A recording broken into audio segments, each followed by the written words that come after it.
Welcome to Toffee TV. It is live at 5 here on Patreon. It is, of course, a Patreon exclusive.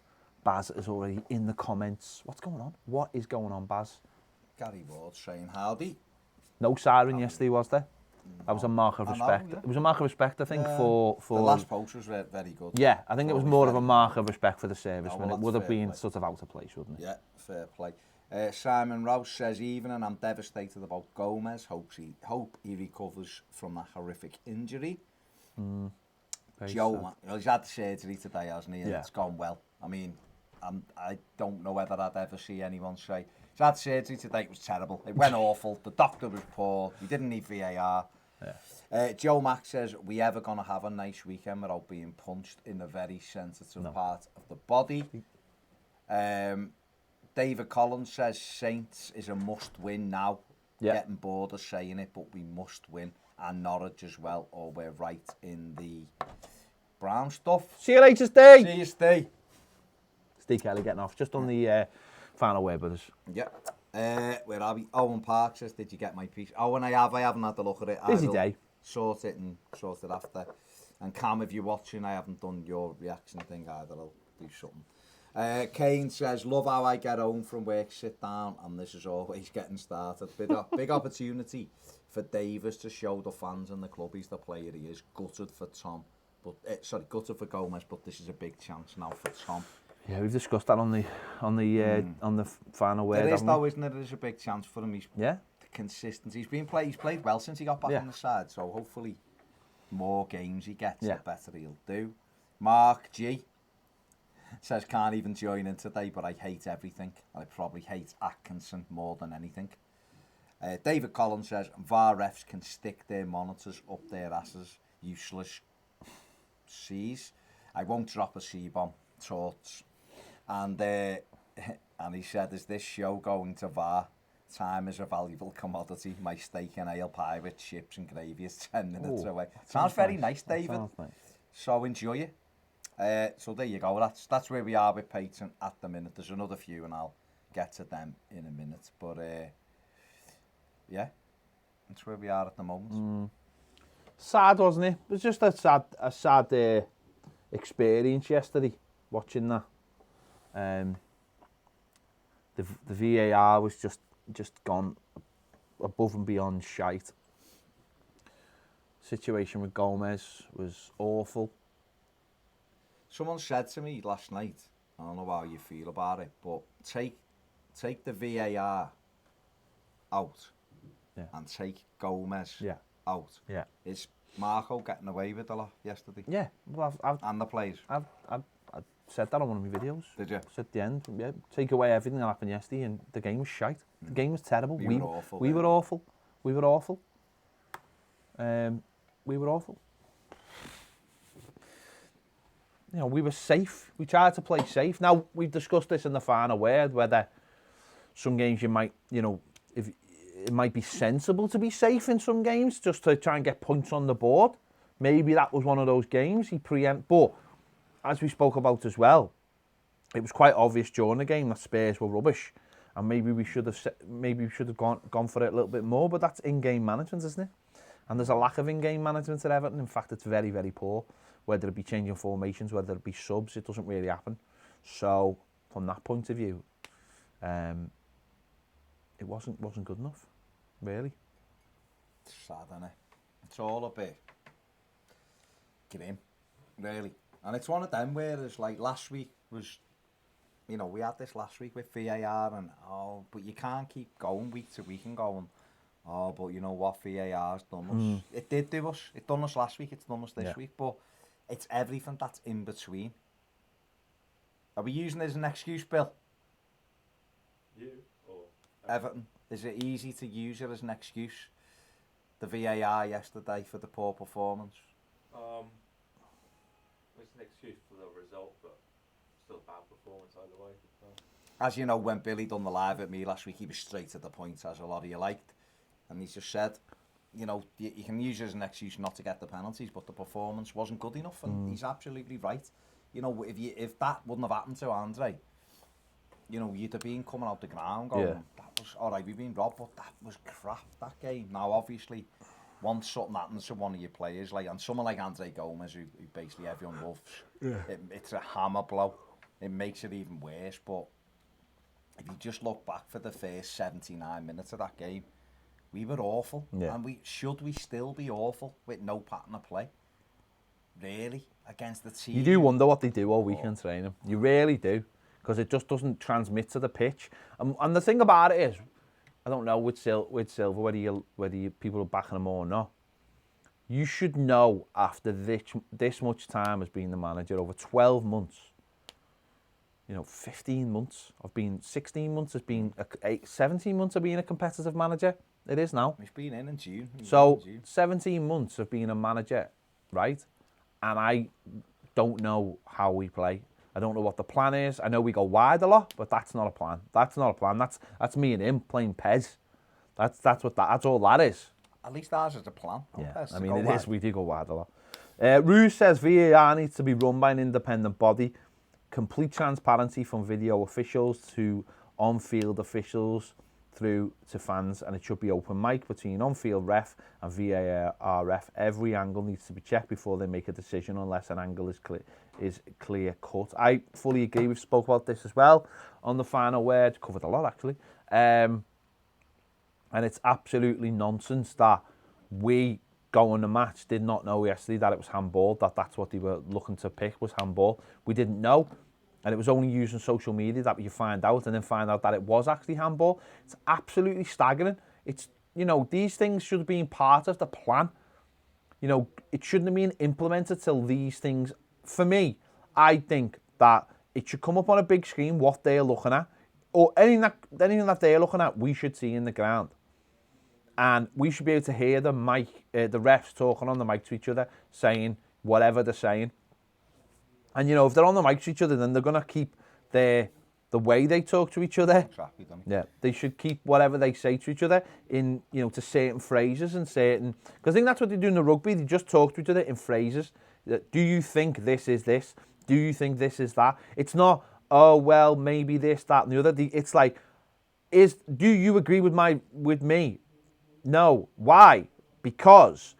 Okay, it's not a conversation, it is a series of all like pre-programmed phrases to keep it simplified. And the fact that yesterday, apparently, there was cameras that the TV channels had and the VAR didn't have is an absolute disgrace. That's happened before, happened in the Champions League quarter-final last year between City and Spurs. We had the angle that showed handball by Llorente, and VAR didn't. No. How is that even possible? Okay, this is a very long one. Yeah, it's from Kit McAdam. Okay. It sounds like the name of a golfer in an Adam Sandler film. Cool. Hi guys. First off, love the show. Long time watcher, first time commentator. Commenter that. No, that was on say commentator. Surely it's not coming, but you're saying he's a golf commentator. But really wanted to share my opinion on last night's incident with Andre Gomez. It was right in front of me in the family enclosure, and it's something I will never forget. It was a horrendous thing to witness, let alone... It sounds like it should have a track playing. You know what it is? It's what was it used to be called? Simon Bates. Yeah, that one. My song, was it, or their song? No, it was when he said it was something like that. Yeah, I just thought it should have had the track underneath. I can't believe it was a horrendous thing to witness, let alone be Andre. I can't believe Son's reaction is getting all the publicity. I have zero sympathy for Son. The incident 30 seconds earlier in the same spot was also right in front of me, where Son was annoyed as he felt Andre had elbowed him. An event now not shown on Match of the Day or talked about in the media. I feel this is the most important part of the story. After this, Son sprinted 20 yards when he saw Andre had the ball and threw a petulant retaliatory tackle, and that resulted in Andre falling and breaking his ankle. Son has shown a temper in previous matches when he saw red at Bournemouth in the main one that was the main one that comes to mind. So they can drop the nicest guy in the world back. I knew something was wrong when I saw Andre's face, an image I will never forget, all caused by Son. I find the publicity and support for Son an absolute disgrace, as it's totally overshadowed Andre Gomez. After seeing Andre's close-up, the agony and shock he was in was heartbreaking, and the media aftermath so much more frustrating. Of course, Son didn't mean to inflict the amount of damage he did, but he tackled with malice, and I'm baffled that fellow Blues said he didn't. Sorry for the rant, but I am absolutely distraught with Andre Gomez, and I wish him all the best. Thanks, guys. Kit, thank you very much. Something we spoke about on the final word again was the reaction of the people in the family enclosure, and I'm delighted that you've got in touch with us because you were there. I rewatched it sort of like that, but I was watching the reaction of the people, and the reaction in the family enclosure was incredible. There was a woman that was literally screaming. There was a boy with his hands like literally like that, and then he just started kicking off on Son. He was going mad. And this is something that I mentioned last night on Twitter, and I had all kinds of a barrage of abuse of people going, oh, can't, because when I spoke about our captain going in to see Son, I was disgusted. I was absolutely disgusted. Les shared a video on Twitter, and it said, this is how our greatest ever team reacted to when people fouled our players. And it was Peter Reid going after Brian Marwood. Now, you know what? Okay, we don't know. And that wasn't the same game, was it? Wasn't that? Was that the same game? I wasn't sure if it was. So Peter Reid made sure that a player who caused one of our players a terrible injury was the. Now, I'm not saying that should happen, but the fact that our players were all just stood around giving hugs to their players, it doesn't quite sit well with me. And I'm not saying you shouldn't have empathy for other people, but I just think that's a problem with our football club, that this whole attitude that we are soft. We are a soft club. Oh, Bill's great and he's great and this other player's great. We've got all the nicest players in the world. We haven't got a backbone. Not one of our players got in Son's face and grabbed him. I know Dean had a little go at their bench, and I think it was because their bench's medical team didn't react to this terrible incident, you know, to get over there and help. But I am absolutely baffled by Evertonians. I'll say right now, right, I think any Evertonian that feels sorry for Son is a shit out, as far as I'm concerned. There's only one person anyone should feel sorry for, and that's Andre Gomez. I had people telling me last night on Twitter that I'd never played football. Well, you know what, I'm 40 years old and I'm still playing football. In football, if someone kicks you or you kick someone, I know when I was playing, for the rest of the game, I was watching my back, because I knew they'd get me back. And maybe the game's changed, but that's what happens in football. If somebody in footy has got red mist, then you know exactly what they're going to try and do. And 9 times out of 10 they're going to do it. And it still happens in football, of course it does. In Premier League, of course it does. It's still competitive. So that's why I've got no sympathy for Son. He tried to do Andre Gomez, and he done him. And okay, things mightn't have unfolded the way he thought they were going to do, but cause and effect. I said this on my video last night, it's cause and effect. If you jump in and you're prepared to try and foul someone, then you're obviously trying to hurt them. Otherwise, what are you doing? You wouldn't chase after the play and do that if you weren't trying to do something to them. Didn't try and break his leg, but that's what is happening.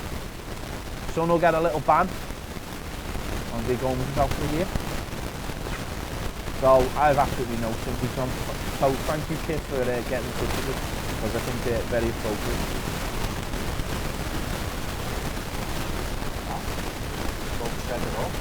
He obviously hasn't gone after him to break his leg, but he's gone after him to get on him. Because he's far more probably. For instance, everyone in the stadium saw it. If Evertonian didn't use shit on Twitter because you put something out about that saying that didn't happen, absolutely deserved, because it did happen, and we all saw it. We all knew if you kick the ball at any level, you know when someone is wrong, feel like they're wrong, and they're running after you. You can normally hear them breathing every time, and you think I'm getting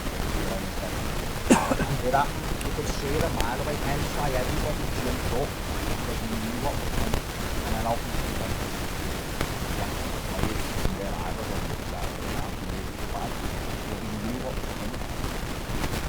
The problem is, again though, it's the media narrative again. Oh, I feel terrible. Oh, he didn't mean to do that. He's not that kind of player. Instead of someone going, he's just funny. We've all played. Tim Cahill was in the studio and he was like, no. I've seen Tim Cahill do that enough times. And yet not one of them are prepared to say, he's just funny.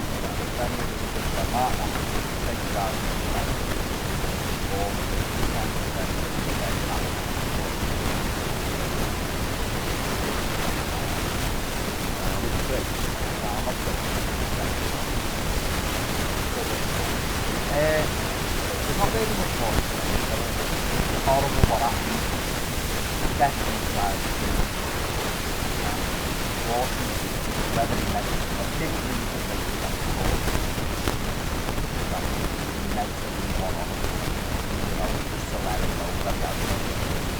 It's his son that made the challenge. It's not like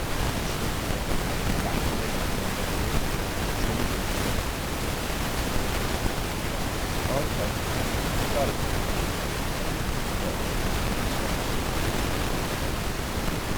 The shame Mike has accused over there. Just straighten that wire, please.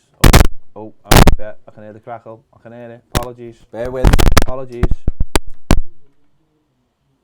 Yeah, it's gone. Cool. Sorry, it was just the wire. Sorry. Apologies. Cheers, Dad. Cheers. My dad messaging me Okay. saying, sound is awful. Sorry. Yeah, so what I was saying was, because you mightn't have heard it, was quite clearly he didn't mean to break his leg. And if he just wanted to, they just flicked his ankles and he fell over and landed in it, the way it is. But he jumped in to make sure he left one on him. And that's the way it is, isn't it? We're left with the, a player who's our best midfield player when he's on form being out for a year. Well, you're right, Son will be back in 3 weeks. Or to be honest with you, the Premier League will probably overturn his red card anyway, wouldn't surprise me. Especially if they've said they're happy with Martin Atkinson. So, there you go. Mad, mate. Absolute nonsense. Let's have a look what else is going on. Dave Wild says, if things come in threes, how come we've had 4 broken legs, ankles, Oviedo, Coleman, McCarthy and now Gomez? Surely no other club has such a run of serious injuries. No, I don't think they have. I wonder if VAR screen is even plugged in. Might as well save the electricity.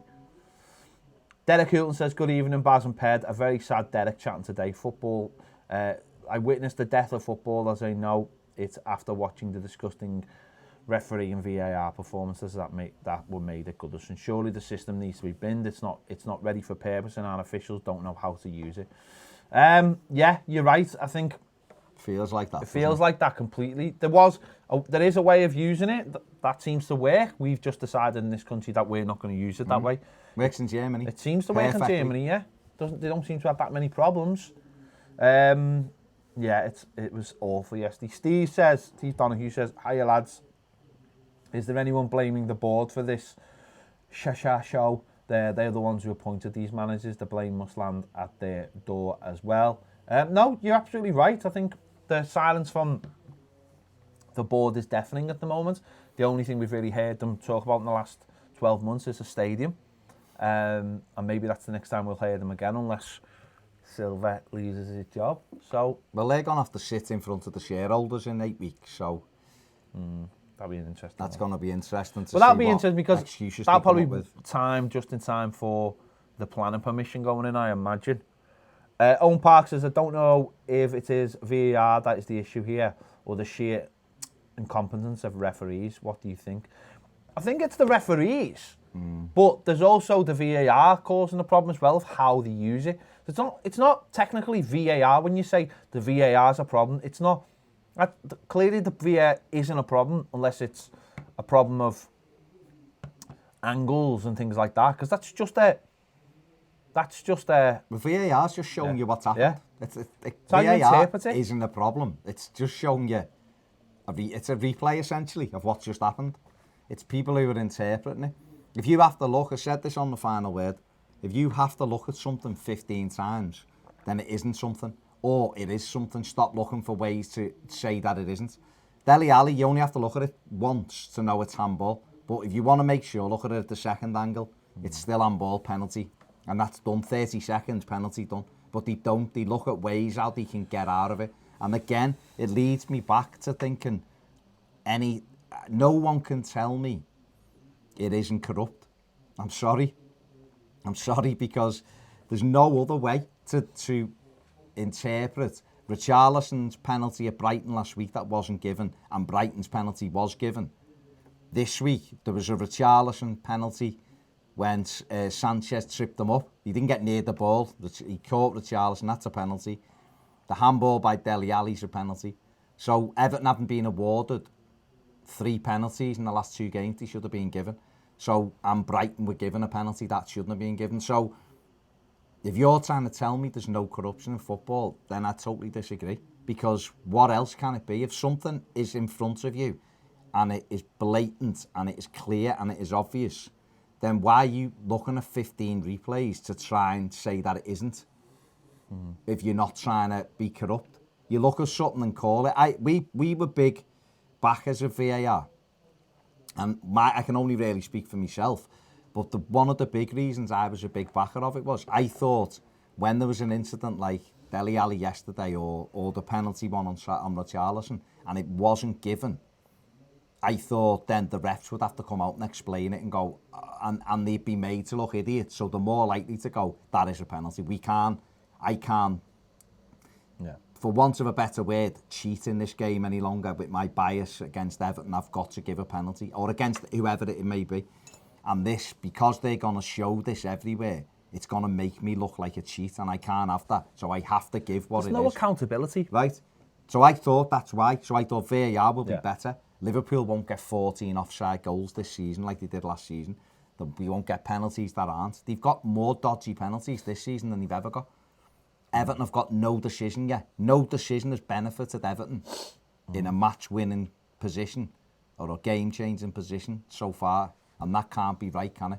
So I don't understand what's going on. And the thing that baffles me even more is why Everton aren't banging the door down. Why our manager isn't coming out and blazing.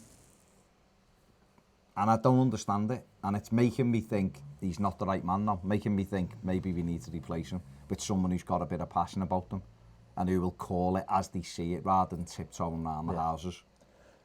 John Russell says, I'm so sad for Gomez's injury. I still can't see any improvement in this team. I've backed Silva to the hilt, but I think we need to change him. Agreed. Kate Reynolds says, when the referees for the match were announced, I remember reading somewhere that Atkinson ref 3 of our games last year and we didn't win any of them. What a surprise. Yesterday was horrible. I felt sick all day. Derek Hilton says, I honestly believe the injury to Gomez and VAR saved Silva his job. I cannot believe we have lost Andre. The guy has immersed himself in our team and culture. He is genuine blue. I am sure in saying we are, as Evertonians, 100% behind you, Andre. Well, we are. Of course we are. I mean, at the end of the day, he is one of those people that you know is genuine and has put a lot into the club already. He loves the club, doesn't he? Mark says, okay, I lied. I'm sticking around. There you go. And then says... Because he said he couldn't watch it. He hates everything. Kane says, don't want to blow my own trumpets. I bet you wish you could. But I said, some of the VAR would be shy, just not for the match-going fan at all. Everyone has no idea what's going on in the ground, and I think VAR is for the armchair fan. You're not going to solve this problem for a couple of years, I think so they need to remove it from the game for a few years until everyone knows how to work it properly, because it's just killing our games of football off. I think I agree with you, but what I would say, Kane, is they got it right in other countries. This seems to be the issue. We haven't got it right, but other countries have. But I tend to agree we need a uniform system, and that uniform system would be like the rugby union for me. I think that works perfectly, absolutely perfectly. It does, doesn't it? Quite clearly it does. But then that's a different game, and they're used to stoppages in the game. And that kind of thing. No. It's about interpreting stuff though, and getting messages across. On YouTube, because you swerved them, Michael Hulfaker says, turned on Ped's match reaction and wondered why there was no ad. 67 seconds later, Ped unleashes the Scouse F-bomb and all questions were answered. Lol. David Robertson said, on a scale of 1, no sweat, couple of January signings and top half finish, to 10, we're doomed, Captain Mannering. How worried about you? How worried are you about the rest of the season? I'm very worried. You are. I am massively. I've been worried for weeks. You've been worried. You're worried no matter what. I don't. The thing about it is though, I don't see anyone in the team who fights for the team apart from maybe a couple of players. I don't see anything in it. It has no identity. But I also see nothing from the club. It is that meme of the dog in the fire saying this everything's okay. This is Everton at the moment. Like, and what classifies as okay also? Because at the beginning of the season we were all sitting around, people, top 6, got a chance of getting top 6 this season. Look at all the other clubs. Well, at the moment, unless something drastic changes, we're not getting top 6. So if we finish below top 6, then is it a good season? No. Well, the manager will be replaced in the summer. If he's still in a job by the summer, if Everton are in the top 6, which at the moment, you're scratching your head as to whether we can stay out the bottom 6. Aren't you? Kane says, how can you take 3 minutes to make a decision? Should have told Atkinson to look at the screen. Yeah. That game pissed me off big time. Yes, the officials are even worse with VAR. They're all clueless. Simon Rouse, can the club not put an official complaint in about VAR officiating? Surely the clubs can get together and make a stand against dodgy refs and agree to have non-referee on the monitors. Well, they can't, and this is the problem again. This is what happens all the time. Clubs, well, nothing will change. They can't take VAR out during the season. It'll stay till the end of the season. But clubs only moan when it benefits them. It goes against them. I say the same every year when it comes to like cup final tickets. When every year the team who are involved moan and no one else helps them. Football club and football as a whole is absolutely useless at saying, no, there's a thing over there that doesn't affect me. But so what? It's for the greater good. It's been the same for years. It's only just turned with tickets and fans. Fans have only just decided that we all don't like high ticket prices. So they've got together and done for something. VAR won't change until Liverpool get a decision against them or Man City or United. Watch that Sunday. Man City might versus Liverpool. Well, it'll be. It's at Liverpool and Liverpool will win. You watch. If something happens in that game, then people will ask questions. Yeah. But that's the problem. That's the whole narrative with the media. They're only bothered about Liverpool and United. But that's the narrative with the media. Unless it affects anyone high up, then it doesn't matter. It's the same with not being funny, right? If Andre Gomez was Mo Salah, right? Oh God. Then there would be no sympathy for Son. And there'd be a petition. There'd be no sympathy for Son. And that's not me having a go at because he's a Liverpool player. That's because he's the most high-profile player in the league at the moment, or one of them. And if it happened to him, there'd be no sympathy for Son. If it was a Liverpool player, there'd be no sympathy for Son. Forget Salah. It was James Milner. There'd be lynching mobs. I'm telling you. Barry Stevens says, can't say I'm too optimistic for Saturday's game. Even think of giving up my ticket, which after Fat Sam I thought I'd never do again. Paul Livesey says, with Bernard out, do we need to switch Richarlison back to the left? Iwobi is better through the middle. Barry also says, VAR is killing the buzz as a spectator at the games. Don't know how it's coming across on TV. And Paul Thornton says, hi. Sorry, Paul Machin just entered the studio on a mooch. Dancing. He's dancing with like the Premier League what are you looking for? On his shoulders. It's all right. We're only live. We can talk. Live. We can talk. People will give you abuse live, and we can replay it to you. Shouldn't have been a red lad. Paul Thornton says hi, Bad and Pez. What are you looking for? It's fine. You like me, missus, when she's looking for something, and after 10 minutes she goes, "Oh, I'm looking for this," and you go, "Yeah, it's there." Should there be a root and branch investigation of referees? My opinion is all refs should have an age cap like 40. Yeah.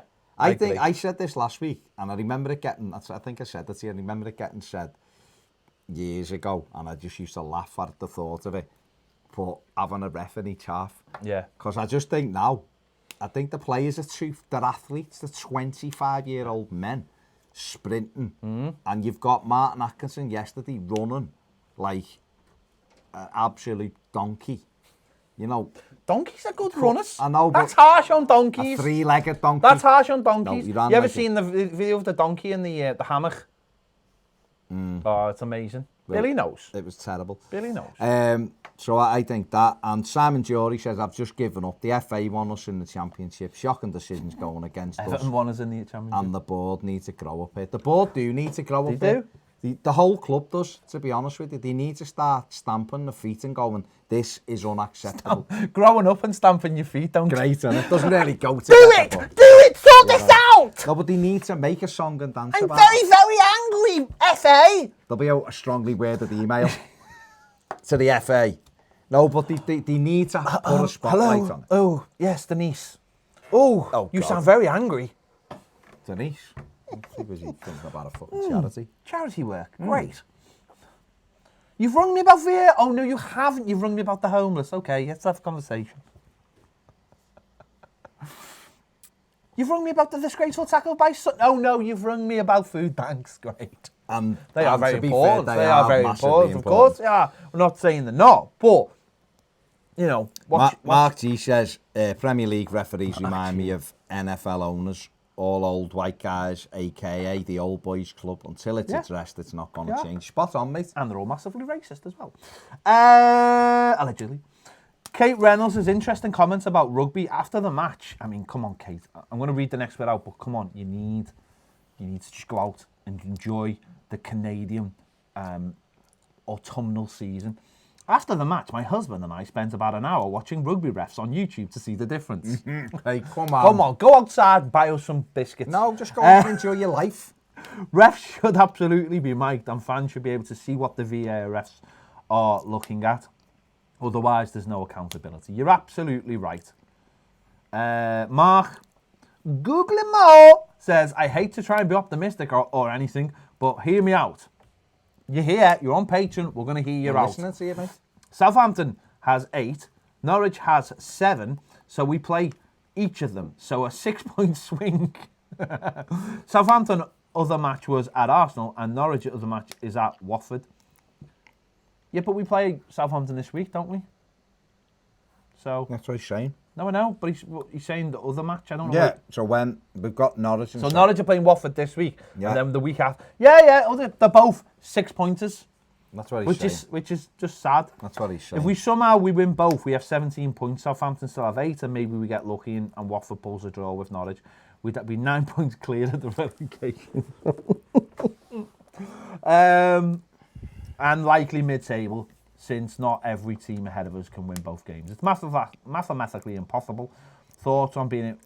listen, it could happen. If we win the next 2 games, then I think going into December then we'll have a little bit more confidence because there is that gap that we're not fearing being in the relegation zone as much. And players can have a bit more freedom. I think the real problem with Everton is, and I think I mentioned... don't know where they heard it, someone said it, is that there's just so much stress around Everton. Players feel like they're playing under stress all the time. There seems like there's this massive pressure, but there should be massive pressure if you're 4 from bottom. You know, the last international break, we were in the relegation zone, and there's a possibility we could go into this international break in the relegation zone. Know what that sounds like? Relegation form, right? And that's not something that just happens in April, or that happens during the season. So... you're right, if we were to get 2 wins, if we were to get a win against Southampton, then suddenly you go into the international break with a bit more you're a bit more optimistic. And you're right, not everyone above us will win. So you'll look at the table and we'll probably be our 11th or 12th and be like, you know what? If we can beat Norwich at home, then we're in mid-table. What we can't do is get to mid-December and be looking up at mid-table going, oh my God, we have to win 2 games just to get mid-table. Because then every game's under pressure. And that's what I fear. I don't think this team can take pressure. I really don't. Paul Thornton says, nothing will happen about refs and VAR until the club and the fans get together and make this public about the corruption. And he also says, the way we're going will be in the top 6 next season, but it'll be in the Championship. I don't think we get in the top 6 in the Championship. You're right about the pressure, though. The pressure, but then again, that calls into question the players' mentalities. Well, it does. And the manager. It does. Doesn't it? They've come to a club that wants to be, well, allegedly, wants to be challenging for the Champions League and winning trophies. So if you're trying to do that, then you have to expect to play under pressure. We buy other teams' failures, Baz. What does we can't. do? Though we do. But everyone does. I know, but we do. Everybody does that. I know, but not everyone does though. Because what we've seen at the moment in the Premier League is teams who are doing better than they should because they've got players who graft for them. We've got players that failed at other clubs, right? So I know they should have a mentality that means that they should have that winning mentality. Did Richarlison fail at Watford? No, but he just made a step up. So but he's one. So, all right. I could name a team full of them. There's team. Go on then. All right. No, but this would be interesting. Dean. He's come from Barcelona. Dean, he failed. It doesn't matter. I'm telling you, he failed. He failed at Barcelona. Dean, Mina, Sigurdsson, Schneidlin. Well, hang on. No, you asked me to name them. I'm naming them. Sigurdsson, Iwobi, Walcott. So did they not all fail? Well, Walcott didn't fail because he's won frigging trophies. He failed though. He failed. He was on. How did he fail? He won trophies. He was on the bench. Arsenal. He was on the bench. He scored the winner in 2 cup finals. He was on the bench when they sold him. No, I'm not having that. Well, you asked me and I've just named you a team. Tosun didn't fail. I've just nearly named you a team. Tosun didn't fail. I've just nearly named you a team of players. No, these are players who are supposed to be leaders of our football club. Andre Gomez, he was another one. Sorry to say, but he was. He was a failure at Barcelona. They were failures. They failed at the club. The other clubs rejects. Well, they are. Is Maddison a reject? Is Maddison? He failed at Norwich. Who's Maddison? He wasn't that's all. He was their best player. Oh, you're just saying a name to suit the narrative. He was their best player. He played the Championship. And he was their best player. So we should buy players from the Championship. We should look. Hang on, Moyes bought Lescott and Tim Cahill. That was 15 years ago. What does them days ago.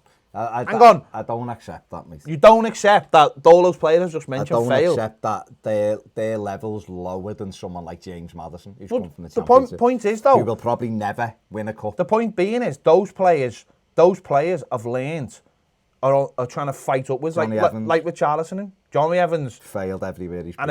And is doing well there because he's got a mentality. But he is though. You can't Kasper Schmeichel failed. I mean, he's only won a league title. What? No, it doesn't matter. He failed. Well, where did he fail? At City. Didn't even get a game. He did get a game. He did. He was shite. Hang on, he did get a game. All right, I'll find out how many he played. He probably played 7 games. Walcott, who scored winners in all kinds of cup finals. But he was on their bench. Well, you're going to be on a bench at some stage. When all those players... all right, well, I've just named you. I've just named you a team. I'll give you Schneidlin, massive failure, because he's crap. And I'll give you...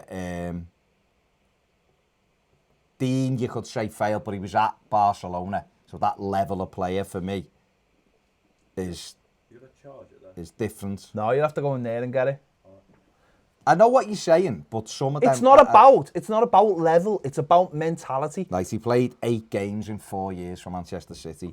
Then he played for Darlington, and then Coventry and Cardiff. He played 43 for Notts County, 37 for Leeds. So he's shite. Well, he's not, because he won a league title. Shite. Doesn't matter. It doesn't matter. Oh my God. Well, you just we've had players who've won league titles at United. It means nothing. But he's worked his way up. That's the difference. Well, how old was he when he went to Leicester from Leeds? I'm 29. He worked his way up. The point being, we've got players who are failures. We've got players that failed at big clubs and have come to Everton with a certain mentality. And you know what? That's all right if you've got a couple of them. But we've got 6 or 7 of them who are supposed to be the leaders of our club, and they're not. There's a couple like Dean. Yes, he's a brilliant player, but what I'm talking about is 6 or 7 of them at once. As Marty said, Nessie could say, you can't say Dean failed at Barca. I can. For not unseating the best left back in the world. But what I'm talking about is an orange swell ped. What I'm talking about, what I'm talking about is mentality. We've got too many players with a certain mentality, and it's a losing mentality. It's a mentality where they don't fight for the club that they're at. They've chosen to leave that club, and that's fine in a couple. Of course, Dean decided he wanted to play football, got no problem with that, mean it. But we've got too many at the club that have left and gone downwards. Iwobi's another one, and Iwobi could turn out to be a brilliant player. But what I'm saying is that you get too many of those players, and you get that wrong mix at your club. For me, we had maybe maybe 3 or 4 of them, and then you have a couple of lads who are fighting, coming through from the youth team, and maybe a couple who have come through and have won coming through the championship. That's a good mix. What I'm saying is if you have too many of them, you create a mentality. It's the wrong mentality. You've got to have some people who just fight for your club, and I don't know if we've got enough of those players. That's what I'm saying. No, well, that's fair enough, but I don't even think Iwobi's failed. I think Iwobi, Arsenal fans didn't want him to go. Emery, for me, who's lost the plot at Arsenal, is chosen to sell him, and that's fine. But it's, at the end of the day, the whole thing about it is there's too many players like Sigurdsson, like Schneiderlin. But for me, they're just too slow. That's their big thing. But didn't it occur to anyone that we were buying them from clubs that we were trying to get to, and we were buying. This is what I'm saying. But I remember you wanted Sigurdsson. I did. But I'm not in charge of a football club. My head goes with emotion. I think not with science. Well, what I would say is what I think the manager's done wrong is he hasn't got the blend right. That's what I'm talking about. I don't even talk about the mentality of them. I'm talking about the blend of them for a start. It helps when you actually have legs in a team in a Premier League when the league's all about running. And we didn't. He put slow players in, which has cost us games earlier in the season. There is a thing with mentality, but I don't. See, I wouldn't have Dean, Gomez, Mina failed. They're at Barcelona. It's a level. Everton are nowhere near that level, so they're miles above our level.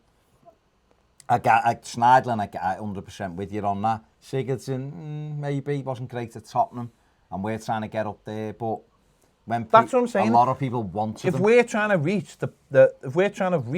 but how do you get to that level? Well, number one, if you're doing it properly, and I'm not saying Everton are capable of this, but when Man City did it, Man City went and bought Arsenal's best players.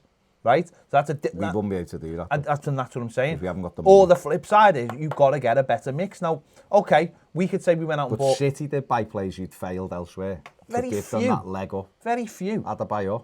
Well, no, he was one of their best players. But he was. Nothing, no, did he? But he was one of nothing. But it was a stepping stone. It doesn't matter. Martin Petrov, Ilano, hadn't done anything. But they were before, though. They were before they were buying those kind of players.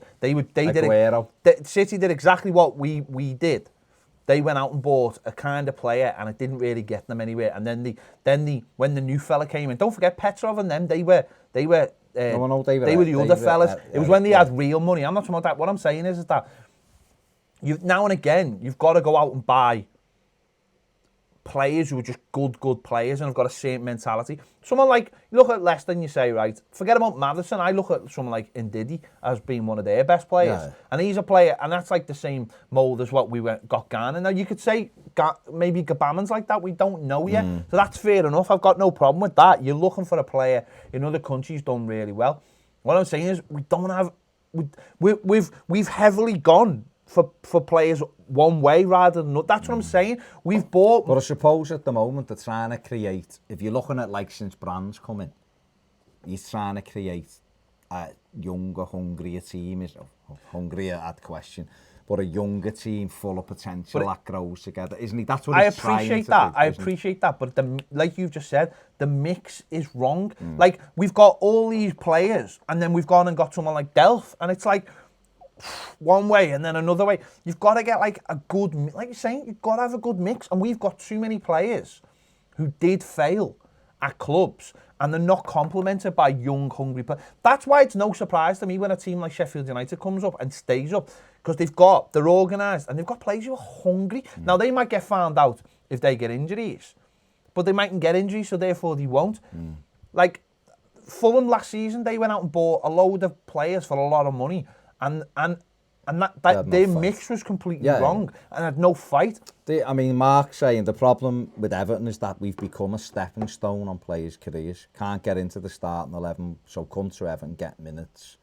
It's a huge problem. One area where Leicester has it right, they focus on stars from lesser teams, guys who fight and want to fight in the biggest Which was league the Moyes way of doing things. World. That was the Moyes way. Genk, Porto, etc. And that was the Moyes way of doing things. You look at this kid Brighton have got. We'd never have bought him, that winger. We looked at him last time. But that's what I'm saying, we'd never have bought him. But now and again... Because he's probably not at our level. But the problem is he? The problem is, though... But he might grow. The problem is, though, you still need a sprinkle of those players. Look at when we bought Garner. Players, fans were like, I've never even heard of this player. He comes in, he's the best player every year. And basically it's affected us more than anyone. It's mad that we haven't been able to get another one because Ndidi was around and Leicester got him. There's players like Garner, water carriers. I just look now and think what was, you know, the recruitment's looking worse by the week by week, really. And what I mean by that is areas that we should have got or why we haven't promoted Beningame and people like that, because he can do that job. Exactly, because we're too top. That's the problem. We're top heavy with play. So put it this way, right? It'd be dead interesting now. So you get on Saturday and you go, right, you look at the team and you go, right, who gets in? Well, you might have Beningame there and Schneiderlin. Well, what's Schneiderlin going to give you that maybe Beningame not giving you? It's maybe this is where the manager's starting to change his mind. Holgate was nowhere near the team. Keane's had a bad run of form and he's gone, well, I'm going to play Keane. And maybe this is where the manager starts to look at things different. A couple of weeks ago, Coleman was watertight, not going to play. So was Keane. And then the manager's gone, now I've got the perfect excuse now to drop them. But I just wonder whether he wanted to drop them anyway. And if he wanted to drop them, then surely that says more about him that he wasn't prepared to drop that. But he's dropped them now. But he's dropped them now because he's had to. So let's see. And that's what I find weird. Saturday will be interesting. Tom Davies is another one. It's a player that only 3-4 weeks ago we were told he couldn't play midfield. And now for me, he's the first name. He's the only one. And that's what... See, I think I said a couple of weeks ago, I expect the team that starts the season to the team that finishes the season to be completely different. And it probably will. I mean, you're looking at that midfield makeup. Would you be happy with Beningame, Davies and Iwobi in our midfield on Saturday? I'd play Delph. But what if Delph isn't fit? Then if it's Schneiderlin and Beningame, that's tough because your mind instantly goes, we need a bit of experience, we need something this, we need a bit of that. But then... Well, the thing with Schneiderlin is, with those two, he might be all right, but he's got two lads who can run. But isn't that systematic of the whole team, though? That you're not prepared to drop in a youngster that is promising because you look at the rest of the team and go, there's no one in there to help him. There's no leadership in there to take him. There's no one helping him out in the team. That's what I'm saying. It's like a couple of years ago when we had the shit show, you had players like Rooney, who you thought, he'll get us out of this, Rooney. He goes and scores the hat-trick against. He took the responsibility on his own shoulders. We had people like Jags. They took that responsibility and you felt like, I don't know if we've got those players now. And even though we've got players like Yerry Mina and we've got Dean, they're not used to this. They're not used to... I mean, who'd have thought, you know, Dean's, like I'm saying, Dean's gone from playing for Barcelona, Yerry Mina's gone from playing Barcelona. And Moise Keane went from being on the bench for Juventus to not being able to get off the bench for Everton. I mean, that's weird. Those players will be looking, going like that. Get me a move, please, anywhere. Anywhere. Yeah, they will, anywhere away from here. I'll come home and I'll play for Brescia. As long as I'm playing and I'm in Italy. He'll go. And that's the problem. He'll go because the manager doesn't trust him. Paul Cattle says, come out the ground yesterday, absolutely fuming that VAR is atrocious. Atkinson is probably one of the worst refs around and shouldn't ref an Everton game ever again. Yep. Someone in Everton's hierarchy needs to be at the FA and everyone else involved. Take a fine, but stand up for the club. We just get fobbed off all the time. Yes, I'm absolutely fed up of hearing that Son is a nice player. He wouldn't do this, he wouldn't do that. That Son challenge was horrendous.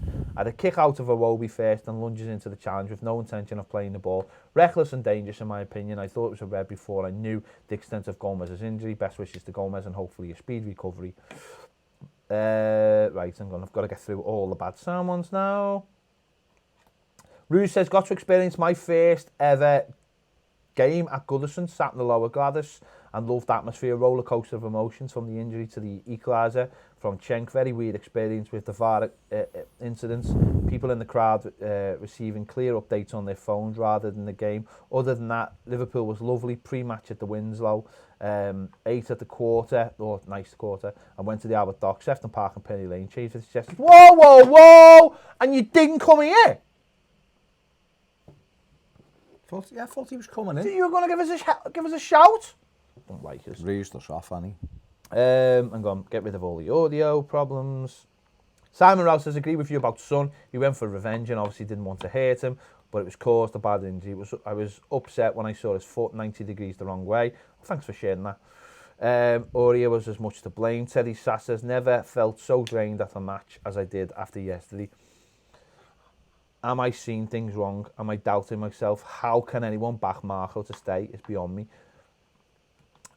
Beyond my comprehension at this point. I can't believe that none of the mainstream sports journalists have done an in-depth piece about the elephant in the room. Jonathan Northcroft did one on Sunday for this Sunday Times. You can see it online. When you boil it down, VAR has only exposed how horrible they are because there's no hiding place. The Sun thing should never have happened. The weak refereeing had a part to play for the start. The strong referee would have booked him for diving. You're absolutely right. And he'd never have gone in for the terrible tackle because it would have said that on the final word. We're passive as an entire club, and that's why we get abused with these decisions. Also, a fracture dislocation is terrible and complex injury, so let's hope he gets back on the pitch at all. Yeah, you're absolutely right.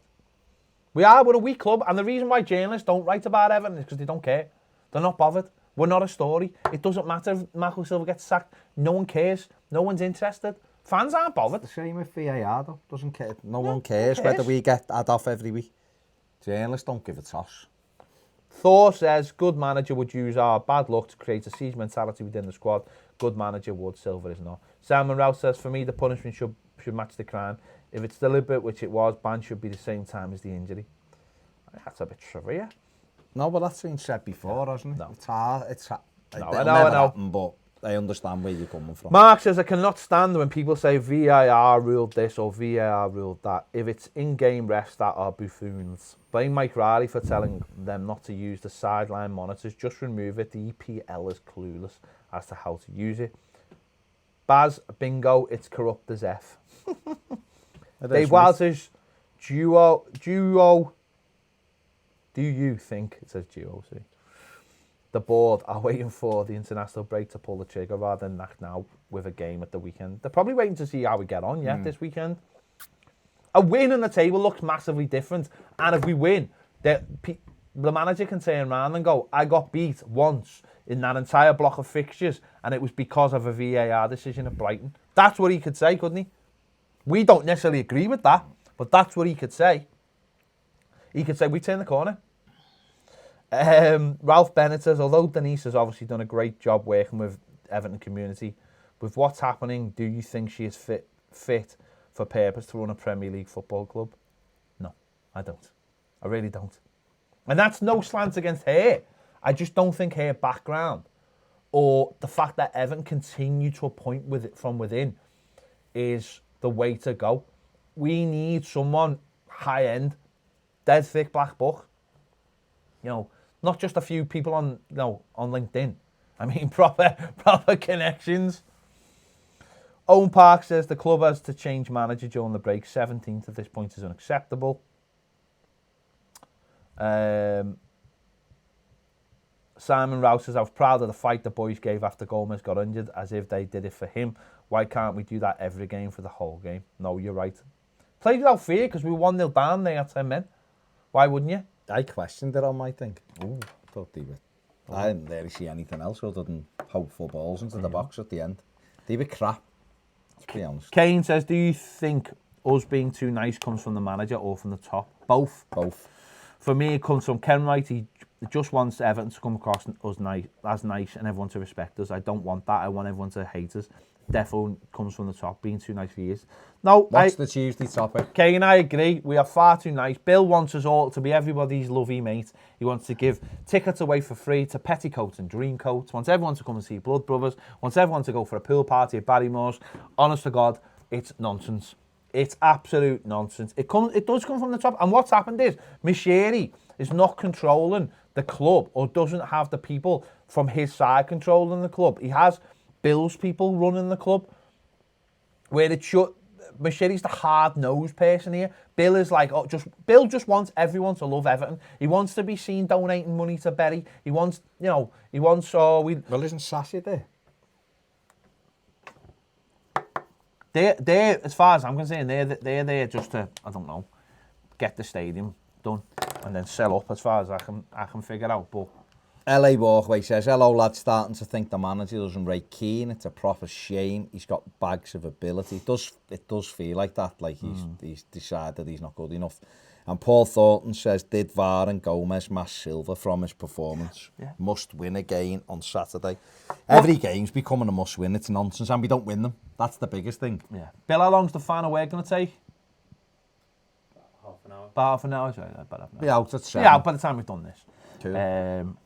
No, thing about it, what I would say is, coming into that game yesterday beforehand, most people would have took a point from Spurs. If you'd looked at the Premier League fixtures before the season and gone, Before the season, not this week. No, I know, but they would have gone. And I think that's how the manager approached the game. He was like, and that he did, and that's how both managers approach the game.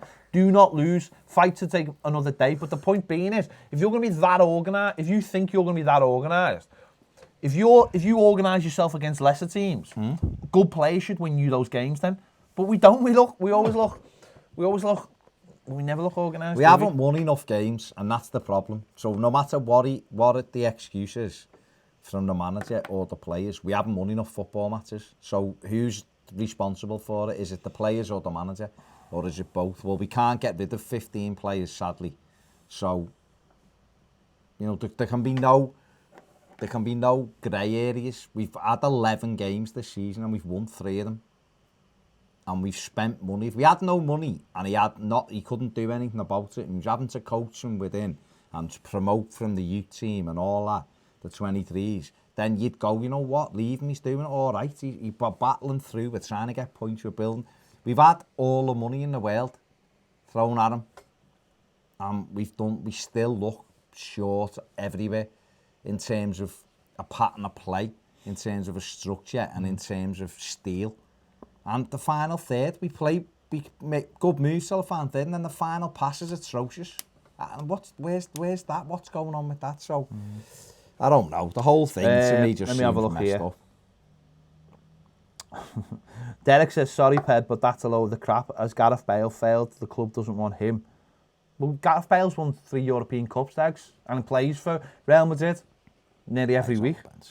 Everton at this time could not attract the player as fans want. If you're not playing in Europe, you can't hunt down the players who would be next step on the ladder. But I don't accept that, because it's not. What I'm saying is that just because you buy a player from a big club doesn't necessarily make them the right fit for your club.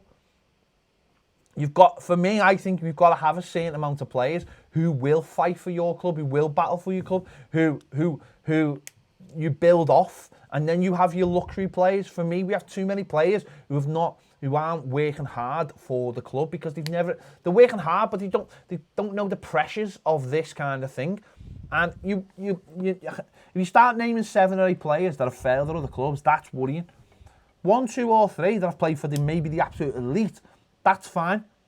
That's fine. If you're talking about Barcelona, that's fine. But once you start talking about clubs that you're trying to get to, and you're buying their cast-offs, then I can't see how you're ever going to get to those clubs unless you are adding some players on the up and up. And I don't think we've got those players. Kate says, haha, it's 0 degrees out there. I took down my Halloween decorations and couldn't feel my fingers anymore. I've had enough of the Canadian autumnal season. Oh, behave, Kate. Man up. Man up. Derek says, by the way, did anyone notice Sandro scored at the weekend? First goal in 2 years. The cracker as well. And Rue says, wish I could have dropped in. Was there with the missus and she had to get back to London today. Next time I can get to Liverpool, I'll come in for sure. Good lad. Mark G says, don't worry, I have the answer. Allegri with Rooney as his assistant. Allegri to instill tactics and strategy, and Rooney to instill bottle and heart. It wouldn't surprise me. It surprised me. New Year's Day. Allegri. No, but Ken Wright and Valen. Rooney. Back as a player. Manager. You have to play. That's just hate Derby money to get him. So what? Get him. Right. Let's call it. Call it. 6:25. Can't do nothing else. Let's call it. Yeah. Thanks for watching. Billy is working on the final word as we speak. It'll be out in about. I mean, he's literally November. Right. It'll be out sometime in November. It will be, yeah. So it's just fine. That's cool. We'll be back tomorrow.